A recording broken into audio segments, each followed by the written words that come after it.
Adventurers brought together by a common goal. Freedom is what they all seek to find in the brutal hell known as the Dark Citadel. The hallway appears behind the alcove and it is illuminated with an eerie green glow. The light seems to wax and wane, as though it is the flickering flame of a torch. A drizzle of dust sifts from the rounded stone ceiling, like rain from a storm cloud, filling the air with swirls, then settling on the floor, adding to the already thick layer. The dust rests on the floor, coating it in a thick layer of grit. The rain just obscures the empty chamber, which is slowly revealed to the adventuring party. The once fine paintings of a society long past now lay crumpled, torn, rotten, and moth-eaten. The paintings that remain clinging to the walls seem to be hanging by a combination of mould and mildew. A large dark shape is seen far back in the room. Mubrick approaches the large shape, revealing a dragon curled in rest. Little items are arranged around in a pattern. The statue is surrounded by what appears to be sacrifices. When you have me, you immediately feel like sharing me. But once you share me, you no longer have. The dragon seems to stare at Mubrick, who stumbles back with a confused look on his face. As the others approach, they seem to stumble back as well. When you have me, you immediately feel like sharing me. But once you share me, you no longer have. A secret. As Talon answers the riddle in his head, a previously hidden door appears for him, drawing him closer. Who disappears? As Talon leaves the group, he suddenly disappears, leaving a blank stone wall as it was before. Where did he go? He seems to have just disappeared. Maybe when you get the right answer, you can teleport. A definite possibility. I wish he had told us the answer. The remaining three look around and discuss the possible answers to the dragon's riddle. Some time passes with Artemix, Mubrick, and Onyx trying to figure out the answer. The answer must be secret. Artemix walks to the now revealed door, swiftly followed by Mubrick and Onyx. As they walk through the door, Talon is seated on the floor, waiting patiently for them to figure it out. What took so long? It seems that when some have it, they keep it, but those like Artemak share it, because they want to stay together. I thought it would work for all of us. I've had a chance to look at the room while I was waiting. There are 6 alcoves in this room, each with a different statue residing within.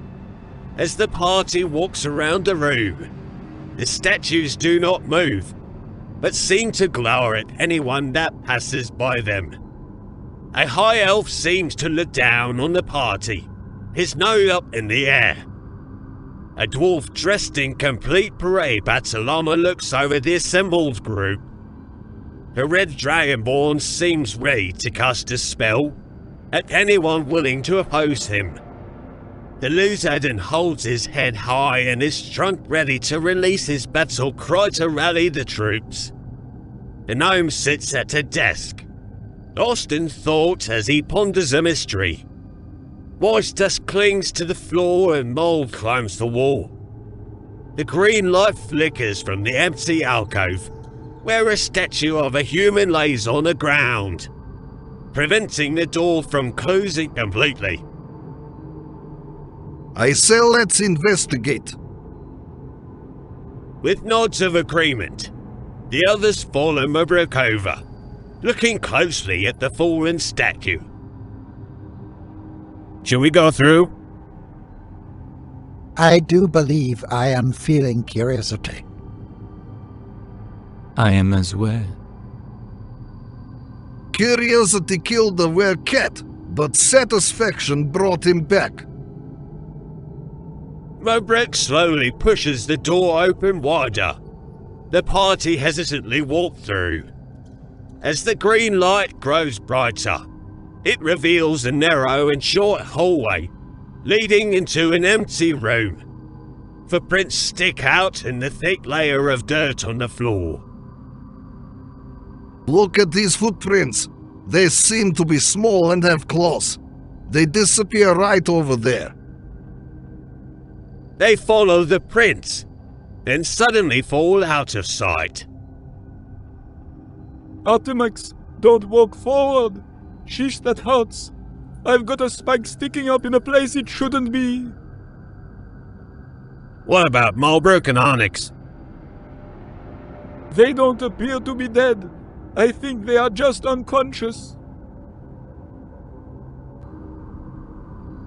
Artemis slowly makes his way down, placing his hand on Onyx. Silvery blue light flashes from his hand to cover Onyx from his head to his feet. The same light appears, covering Mobrek as well. Artemis looks at Talon, before placing his hand on the Ranger and on his own chest, before he doubles over in pain. Thanks, Artemis. Thanks, friend. Are you okay?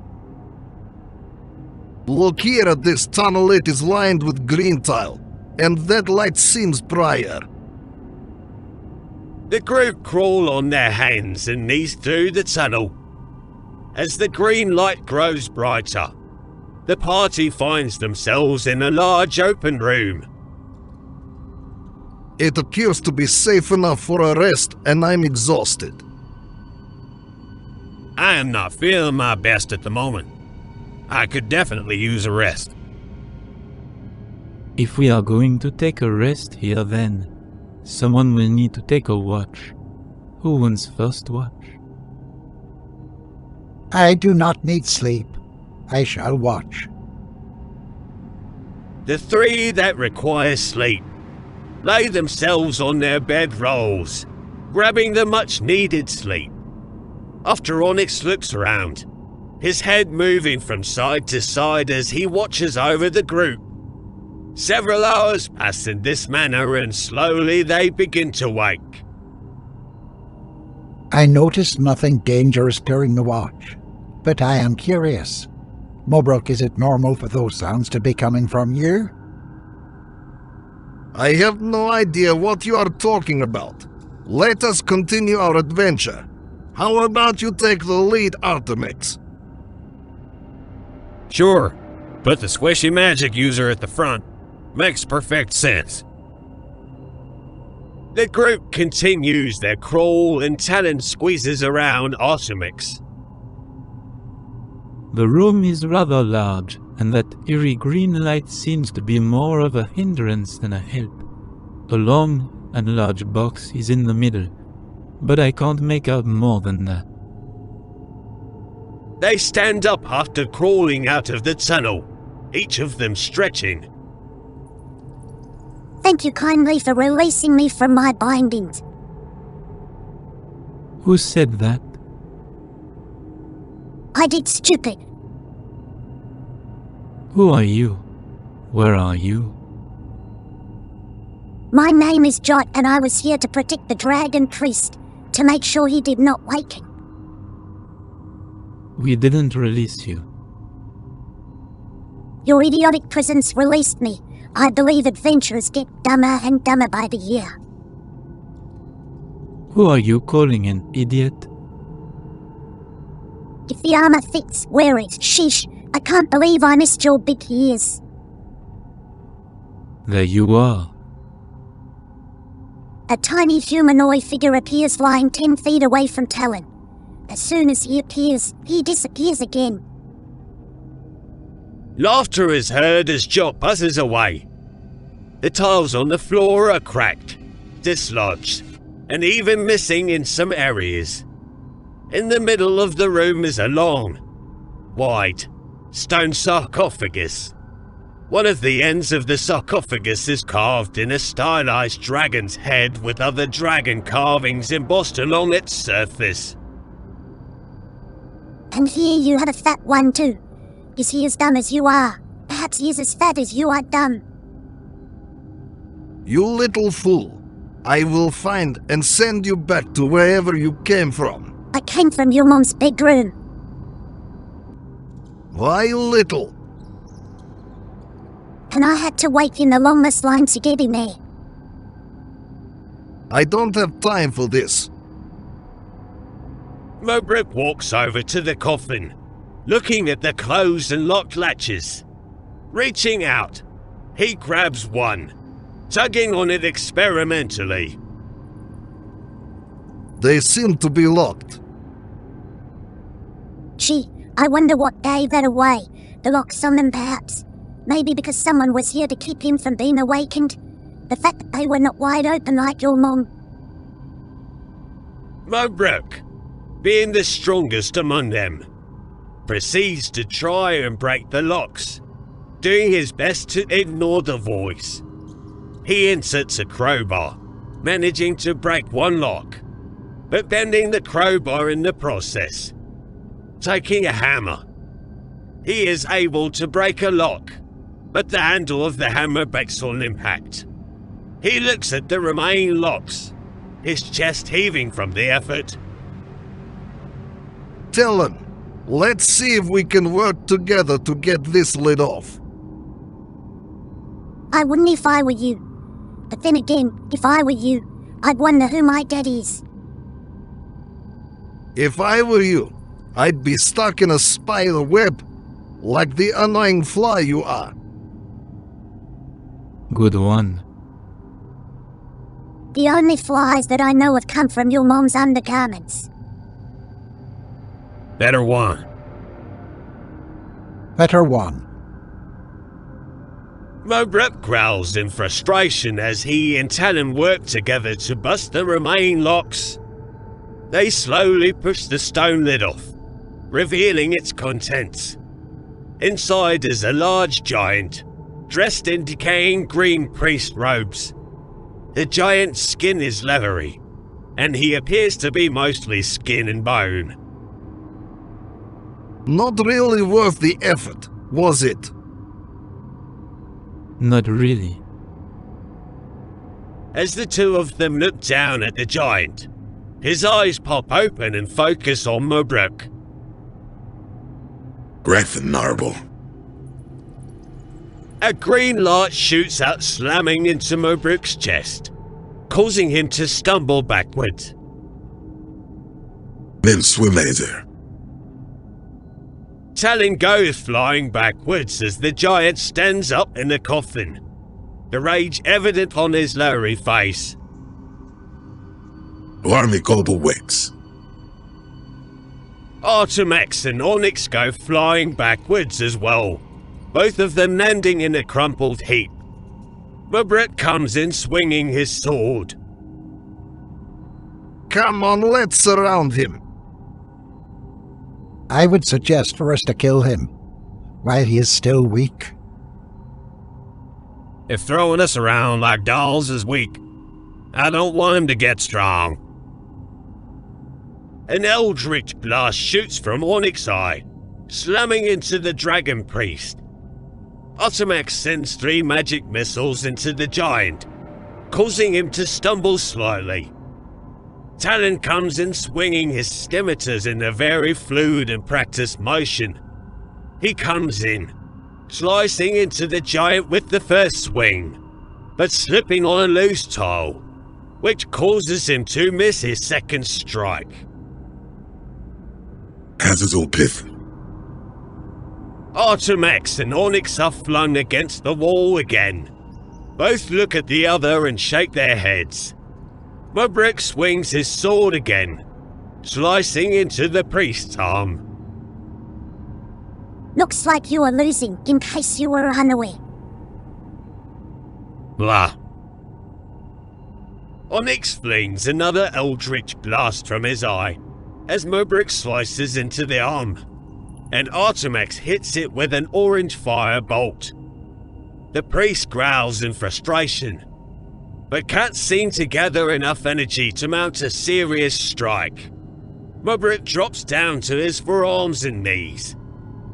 Talon rushes in, stepping up and leaping from Mubrick's position. The dual scimitars flash in the green light, sending the head flying up into the air. The giant priest falls back into the coffin, now headless, and his head rolls to look up at Talon accusingly. That was close. Here is a ceremonial-looking dagger. Also here are spell scrolls. Onyx, do you want some? Some silver rings here are worth about 15 gold apiece. A nice silver dragon amulet to go along with a good chunk of coins. I guess there isn't much except to journey on. I do not believe I can use those particular spell scrolls. Maybe Artemex can. The others nod and follow Talon to a stone door, which is covered by a mildewed painting. Talon steps through the door and an arrow slams into his chest, the arrowhead coming through his back. Talon hits the floor hard, the arrow buried up to its fletching in his chest. Get his attacker. I can take care of Talon. Rise, brother, and fight. A silvery blue light envelops Talon and he gasps in a breath, his eyes fluttering open. Unable to mount an attack against the fighters, the grey-skinned goblin falls to Mubrick and Onyx quickly. A staircase leads down away from this empty room.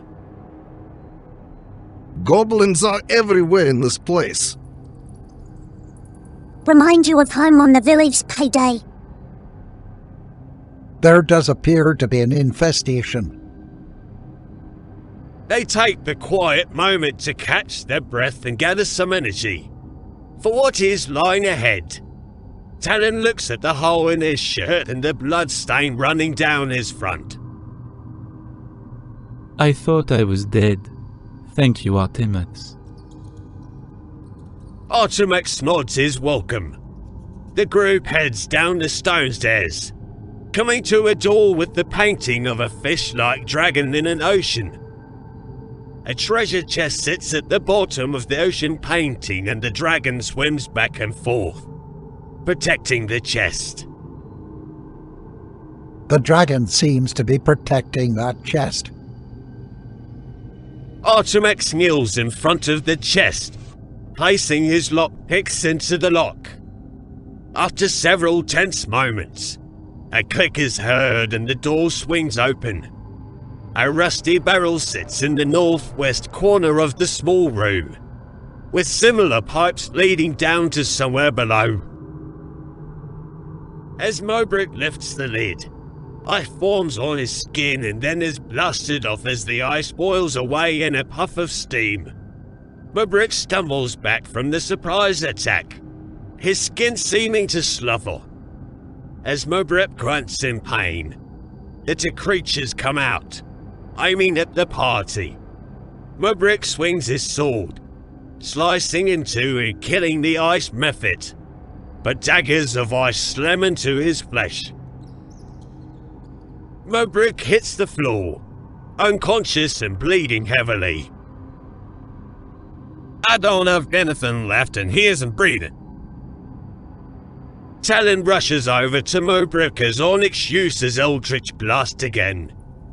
The steam mephit explodes, boiling both Mubrick and Talon, who avoids the majority of the steam. I can stabilize him. I have a few bandages. Get over and compress his chest in a rhythm of 1, 2, 3, and stop, then repeat. Artemex rushes over, doing his best to stop most of the bleeding wounds, as Talon pounds on Mubrick's chest. After several tense moments, Mubrick groans, coughing up blood. As the group gathers their wits, Talon looks into the barrel. Talon reaches in and pulls out several blue sapphires. They crawl through the small door, hidden by the barrel, standing up into a large room. A centralized fire pit is surrounded by carvings and writing, in the color of a green dragon. A small altar sits beside a bent and broken cage in the eastern corner. High-pitched whimpering is heard from the mound of baying resting near the altar. I wonder why the wall says, "Here be dragons." This is a recap of our weekly Dungeon and Dragons 5e campaign in audio drama format. Artemax, Richard, Mobruk, Mitch, Onyx, Stephen, Talon, Jesse. This production has been brought to you by Knights of the Braille and was made with Replica Studio. The links to the ambiences are in the show notes. Be sure to go check out the artist's fantastic work. Be sure to like, share, and subscribe to get all notifications of future episodes.